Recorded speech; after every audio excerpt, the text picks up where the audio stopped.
It was 11:17 p.m. on the 12th of January, 2018, and the snow had been falling for 7 hours straight. The wind came screaming down the empty stretch of Route 30, north of Albany, whipping the snow into tight, blinding spirals that erased the line between the road and the trees on either side.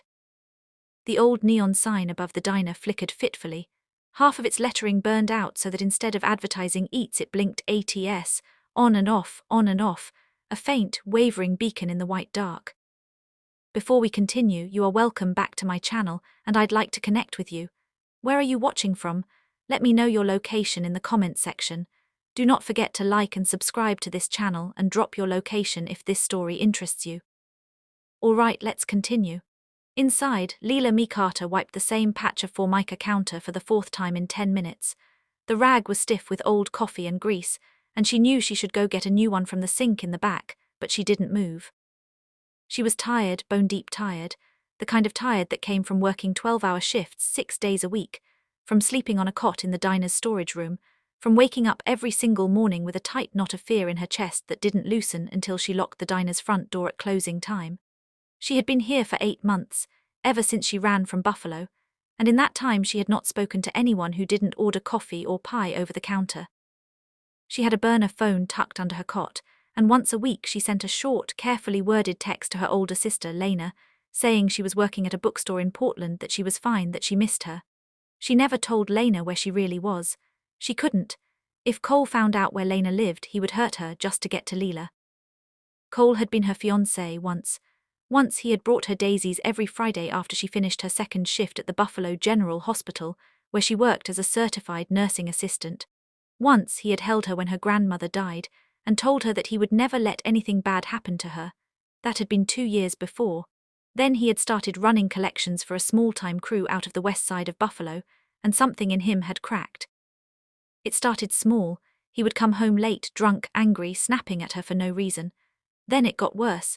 He would grab her arm when she tried to walk away, slam doors when he was mad, break things when she asked him where he had been. The last night she had seen him, he had cornered her in the kitchen of their small apartment, grabbed her by the throat, and pressed her against the stove until she could barely breathe. "If you ever try to leave me," he had snarled, his breath hot and sour on her face, "I will find you, no matter where you go, and when I do, I won't just hurt you, I'll hurt Lena too, you understand me?" She had nodded, and he had let go of her, and she had waited until he passed out on the couch before she packed a single duffel bag with the few things she cared about. A crumpled photograph of her grandmother sitting on the porch of their old cottage in western New York, a worn copy of To Kill a Mockingbird that had been her grandmother's, a thick wool sweater Lena had knitted for her for Christmas the year before. She had taken the last $127 she had in her savings account, gotten into her beat-up 2007 Toyota Corolla, and driven north until the gas tank ran dry, 3 miles outside of that tiny diner. The owner, an old widow named Marnie Hale, had found her sitting on the curb shivering, and had not asked a single question. She had just unlocked the diner's back door, handed Lila a mug of hot cocoa with extra marshmallows, and said, "You can stay here as long as you need. I could use an extra pair of hands." Marnie had left that afternoon, driving her old Buick to Schenectady to stay with her sister until the storm passed. She had pressed a $20 bill into Lila's hand before she left and said, "Don't let anyone run you off, you're safe here." Lila had promised her she wouldn't. She had not expected anyone to stop by that night, not with the snow falling that hard. The few truckers who usually used this stretch of road, to avoid the turnpike tolls, had almost certainly pulled over at one of the ploughed rest stops further south. She was just about to turn off the coffee pot and lock up when she heard it, the faint, strained growl of a car engine fighting against the snow. It was not the deep rumble of a semi-truck. It was a smooth, powerful purr, muffled by the snow and the wind, but recognizable all the same. She had heard engines like that before on the streets of Buffalo, under the tinted windows of the cars that Cole's bosses drove. Her first instinct was to lock the door, to turn off the lights, to hide in the storage room until the car went away. But she didn't.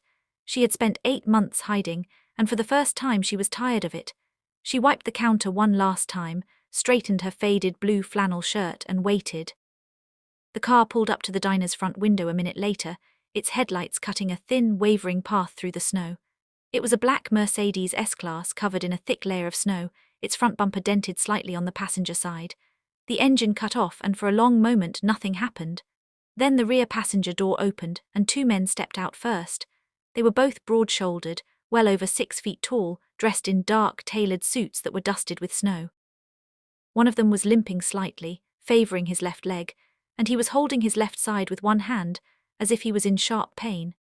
The other stood perfectly still, scanning the area around the diner with sharp, alert eyes, his hand resting lightly on the waistband of his suit pants, where Lila could see the faint outline of a gun tucked into his belt. Then a third man stepped out of the car. He was shorter than the other two, slighter, his shoulders hunched against the cold. His suit was torn at the right shoulder, and there was a dark, sticky stain spreading across the fabric, a stain that Lila recognized as blood, even from across the room. He was holding his right arm close to his body, as if it was broken or badly bruised, and he was walking slowly, like every step was an effort. His face was pale, almost grey, and his dark eyes were red-rimmed, like he hadn't slept in days. He looked less like a powerful man and more like a man who had been running for a very long time, and who was finally ready to stop. The three men pushed open the diner's front door, and a gust of wind blew a flurry of snow into the room, making the overhead lights flicker. The two taller men stepped inside first, scanning every corner of the diner, their eyes sharp and suspicious, before they stepped aside to let the shorter man walk in. Lila did not flinch. She had been flinching for too long, flinching at loud noises, flinching at sudden movements, flinching every time she saw a pickup truck that looked like coals. She just stood there, her rag folded neatly in her hand, and said, "Coffee's fresh. Pie's apple baked this morning." The shorter man stopped by the counter, and he looked at her for a long time, as if he was trying to figure out if she was a threat. His eyes were dark brown, almost black, and they were surprisingly gentle, despite the hard set of his jaw. He did not look like a man who commanded power. He looked like a man who was exhausted, like he had been carrying a weight no one else could see for years. Finally he spoke, his voice quiet, accented but not thick, like he had been speaking English for years, like he had made an effort to learn it well. "Coffee, and whatever hot food you have. We do not have much cash on us at the moment, but we will pay you in full as soon as we can." Lila shook her head. "Cash isn't an issue tonight. Sit, I'll bring it over." The two taller men exchanged a quick, surprised look. The shorter man blinked as if he had not heard her correctly.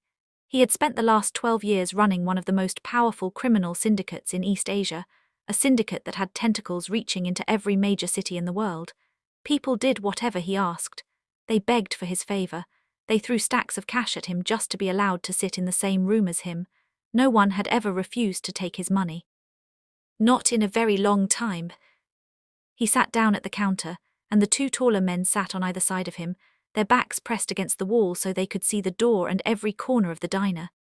Lila turned and walked into the kitchen, where she pulled a tray of meatloaf and mashed potatoes out of the warm oven, the same tray Marnie had prepared that morning, wrapping it in foil to keep it hot when she left. She heated it up, scooped generous portions onto 3 thick ceramic plates, and carried them out to the counter. She poured 3 mugs of hot coffee, added a splash of cream to each just like she liked it, and set them down in front of the men. The shorter man picked up his fork and took a small bite of meatloaf. For a second his face softened, and Lila saw the exhaustion in his eyes deepen, like he had not tasted warm food in days. He ate slowly, carefully, like he was savoring every bite, like he was afraid it would be his last.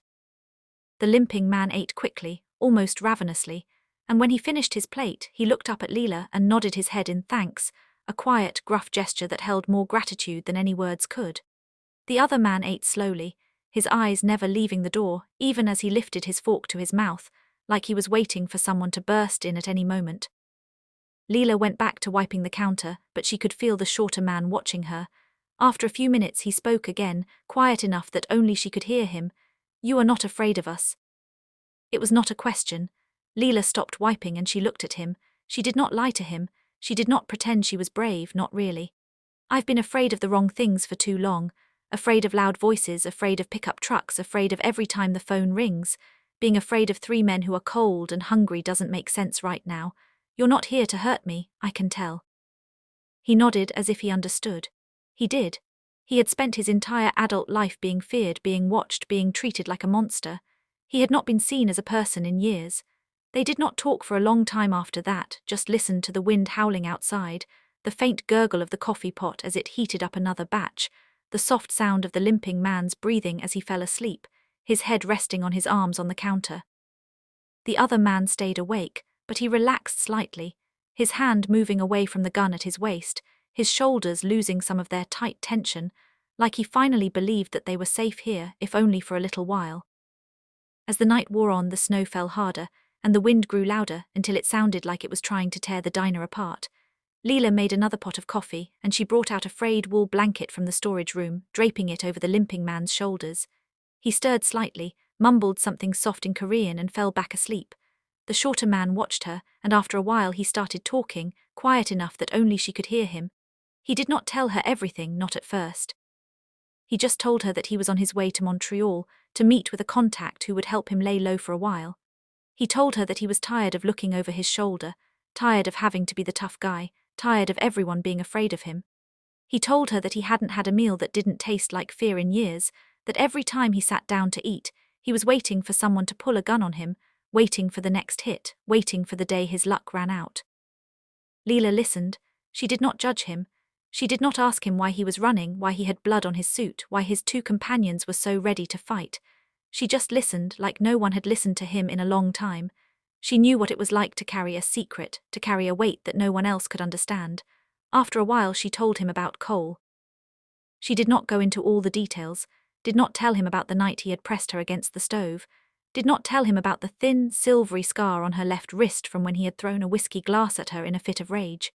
She just told him that she had been afraid, that she had run, that she had been hiding ever since, that she was scared he would find her, that he would hurt the people she loved.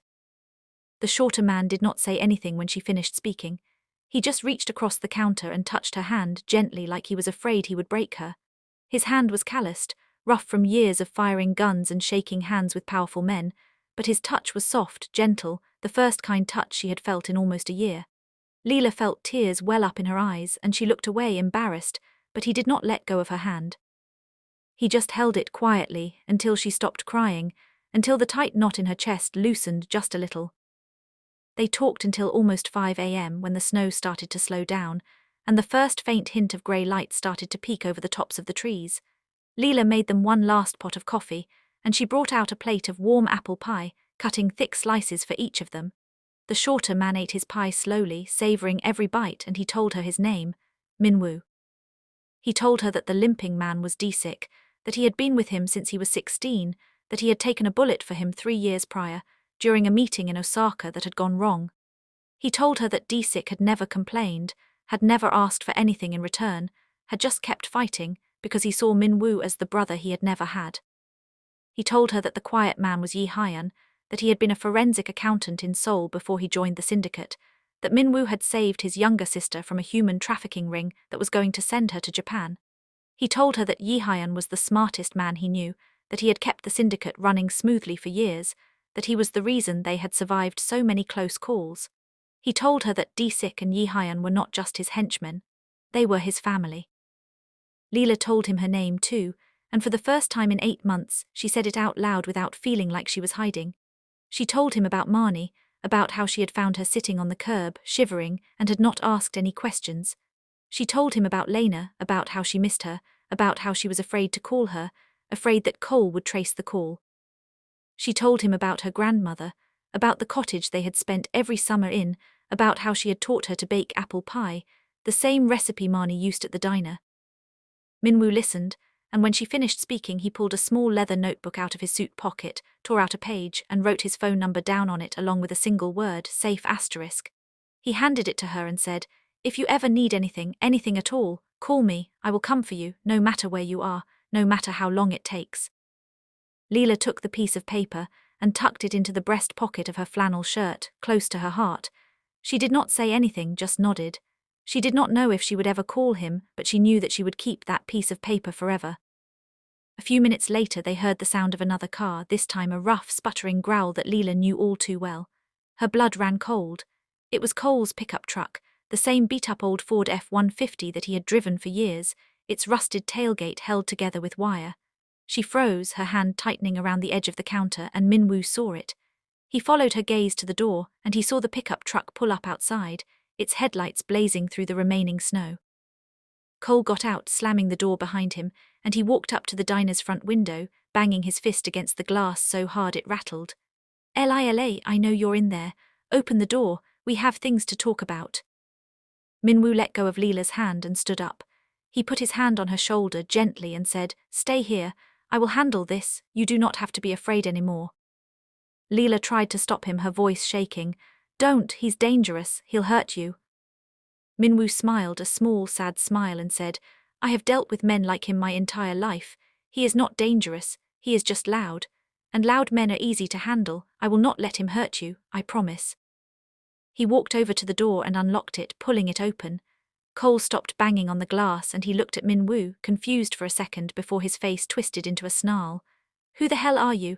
Get out of my way, I'm here for my girl. This is none of your business." Minwoo did not move. He just stood there in the doorway, the last of the snow swirling around his feet, and looked at Cole. There was no anger in his eyes, no malice, just a quiet, steady certainty that made Cole take a step back. "She is not your girl. She is not anyone's property. You will leave here and you will never come back. If you do, you will regret it. I do not make threats lightly." Cole laughed, a harsh barking sound that cut through the morning air, but there was an edge of uncertainty in it now, a flicker of doubt in his red-rimmed eyes.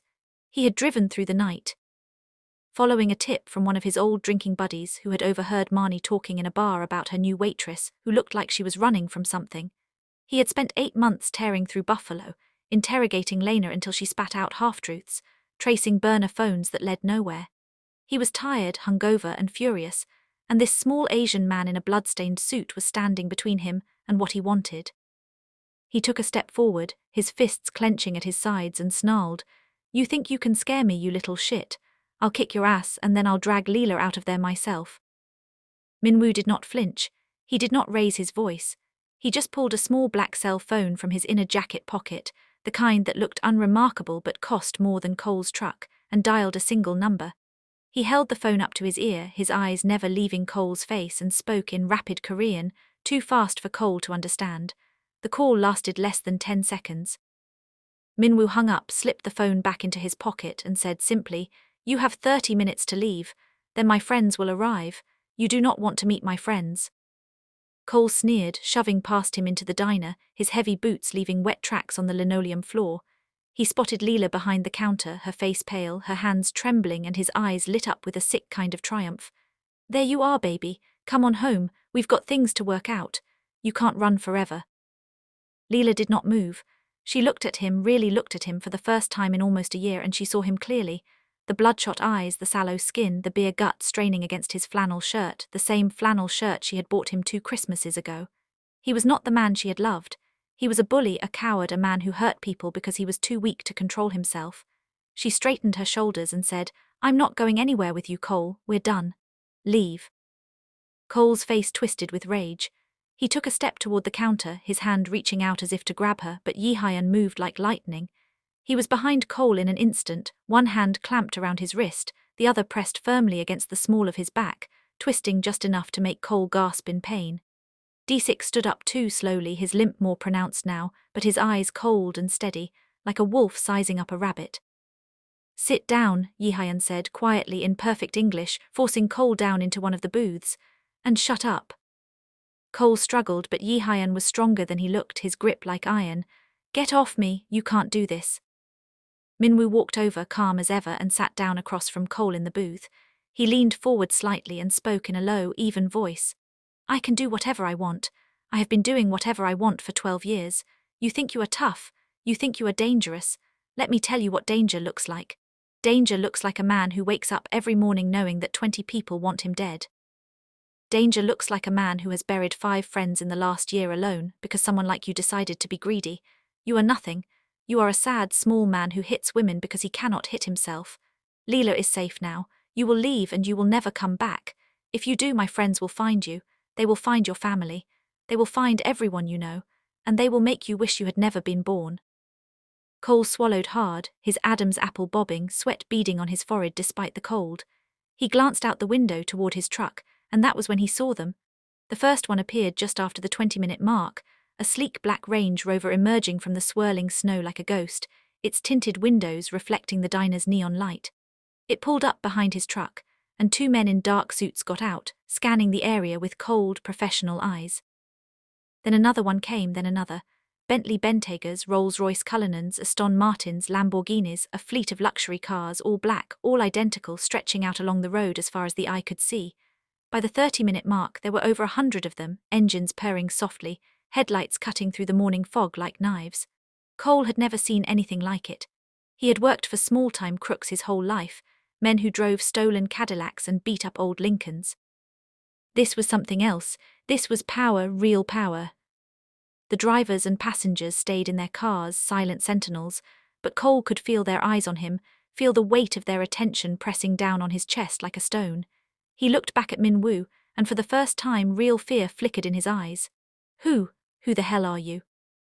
Min-woo smiled just a little.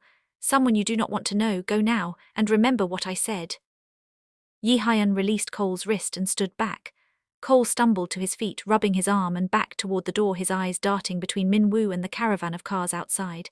He looked at Lila one last time, but there was no love in his gaze, no regret, just impotent rage. This ain't over, he muttered, but his voice lacked conviction. He got into his truck, slammed it into reverse and peeled out, spraying snow and gravel as he fled down the road. Lila let out a breath she hadn't realized she was holding. Her knees felt weak, but she did not sit down. She walked over to the window, watching as Cole's taillights disappeared into the distance, swallowed by the snow. She turned back to Min-woo and whispered, "Thank you." He nodded and walked back to the counter, picking up his now cold coffee and taking a sip. "It is nothing. He will not come back." The caravan did not leave right away. The lead Range Rover pulled up closer to the diner, and one of the suited men got out, carrying a heavy leather satchel. He came inside, bowed slightly to Min-woo, and placed the satchel on the counter. Inside was $50,000 in crisp $100 bills, neatly stacked and bundled, along with a small velvet pouch containing a diamond bracelet that sparkled under the diner's lights, large enough to pay off a year's rent on a nice apartment in Albany. "For the lady," the man said in accented English, "and for Marnie Hale, a gift for their hospitality." Lila stared at the money, her mouth open. She had never seen that much cash in her life. "I can't take this, it's too much." Min-woo shook his head. "It is not too much. It is payment for a warm meal, for a safe place to sleep, for seeing us as people. Take it. Use it to start over. Go back to school if you want. Finish your nursing degree, buy a house, call your sister. Live the life you deserve." Lila hesitated, then nodded. She reached out, touched the satchel lightly, feeling the weight of it, the weight of possibility. For the first time in years, she felt like she could breathe. Min-woo stood up and D-Sik and Yi Hyun followed suit. They thanked her quietly, sincerely, and headed for the door. But before he left, Min-woo turned back and pulled another card from his pocket, this one thicker, embossed with gold lettering. "My number, if you ever want to talk or if you need anything. Seoul is a long way, but planes fly both ways." Lila took the card and this time she smiled. "Maybe I will. Safe travels, Min-woo." He smiled back, and then he was gone, stepping out into the snow, the caravan falling in behind him like a dark, silent river. They disappeared down the road, the snow swallowing them up, leaving only tire tracks and the faint scent of expensive cologne hanging in the air. Marnie returned that afternoon, her eyes widening when she saw the satch of cash and the bracelet on the counter. "Lord have mercy, child. What happened here?" Lila told her everything, or almost everything, leaving out the parts about the blood on Min-woo's suit, about the syndicate, about the life he led. Marnie listened, and when Lila finished, she hugged her tight and said, "You've got a guardian angel, girl, don't waste it." Lila did not waste it. She paid off the remaining months on Marnie's diner lease, hired 2 new waitresses so Marnie could retire comfortably, and used the rest to rent a small apartment in Albany, a place with actual windows and a real bed. She called Lena the next day, told her everything, cried with her over the phone for an hour. Lena came to visit a week later, and they spent the weekend baking apple pie, laughing until their sides hurt like they had when they were kids. But the money was not what changed Lila's life. It was the card, tucked safely in her wallet, the one she looked at every night before she went to sleep. 6 weeks after the snowstorm, she picked up her burner phone, dialed the number, and heard Min-woo's voice on the other end, warm and surprised. They talked for 2 hours. About nothing and everything. The cherry blossoms starting to bloom in Seoul, the way the Hudson River looked at sunset from her new balcony, the books they were reading, the food they missed. They talked every night after that, sometimes for minutes, sometimes for hours, building a connection that felt as natural as breathing. 3 months later, Lila flew to Seoul. Minwoo met her at Incheon Airport, standing in the arrivals hall with a single daisy in his hand, because he remembered her telling him about Cole's Friday flowers, about how she had loved them once. She hugged him, and he hugged her back, and for the first time in years they both felt like they had come home. Seoul was not what Lila expected. It was not all neon lights and shadowy alleys, though there were plenty of those. It was markets bursting with street food, old palaces nestled between skyscrapers, mountains that turned purple at dusk. Minwoo showed her everything: the Hanok villages with their tiled roofs, the bustling fish markets at Noyangjin, the quiet temples on the outskirts of the city where monks chanted at dawn. But he also showed her the truth of his world, the parts he could not hide. The late-night meetings in private karaoke rooms, the quiet handoffs of briefcases full of cash, the men who bowed low when he entered a room, the constant vigilance that never quite left his eyes. Lila did not run from it. She saw the good in him, the man who had protected his family, who had built an empire from nothing after his parents were killed in a car bombing when he was 22.